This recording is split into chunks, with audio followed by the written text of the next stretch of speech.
estat junt amb els 7 treballs, com a mínim hauria empatat amb el primer. Per tant, no tinc cap dubte que el jurat ha fet la seva feina i que no hauria tingut inconvenient en declarar el desert si no hagués tingut la qualitat que es mereixia el premi. Home, jo a l'Ariadna, si no recordo malament, el primer cop que la vaig veure estava ocupant un lloc aquí a la sala de plens, perquè fem de tant en tant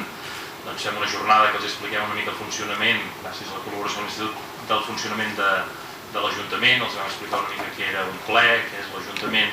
i ja recordo que entre el públic, per tant, amb noies i nois de la seva edat,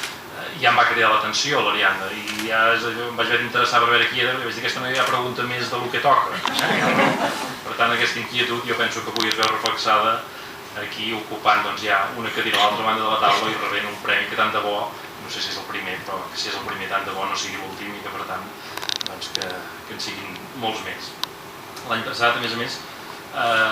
vaig dir, si no recordo malament, que l'any passat anava sobre la política municipal a Taradell, sobre les eleccions, era un treball sobre un recull fins l'any 90 i pico, em sembla, dels grups que s'havien anat presentant, de les eleccions locals a Taradell. I recordo que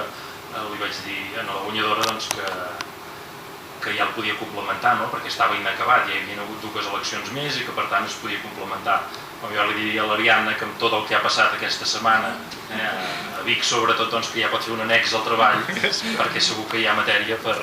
acabar de complementar. Us dic que el treball està signat el 20 de maig del 2009, per tant l'Ariadna no ho sabia que passaria tot això, no ho ha fet a correcuita en una setmana, sinó que aquí ha sigut una mica de casualitat, però casualment torna a ser un tema punta i que penso que sí, cal que tots fem la reflexió i trobo molt madures les paraules que ens ha dirigit l'Ariadna sobre el seu treball i per tant li agraeixo ja per la seva joventut la implicació que té en temes que més aviat conviden a deixar-los de banda i a mirar-los des d'una certa distància i en canvi ella ja ha volgut aprofundir en aquest sentit. Per tant, moltes gràcies, esperem que l'any que ve continuï el Premi de Recerca, que hi torni a haver-hi més treball sobre Taradell i que la guanyadora o el guanyador s'ho mereixi tant com l'Ariadna. Moltes gràcies.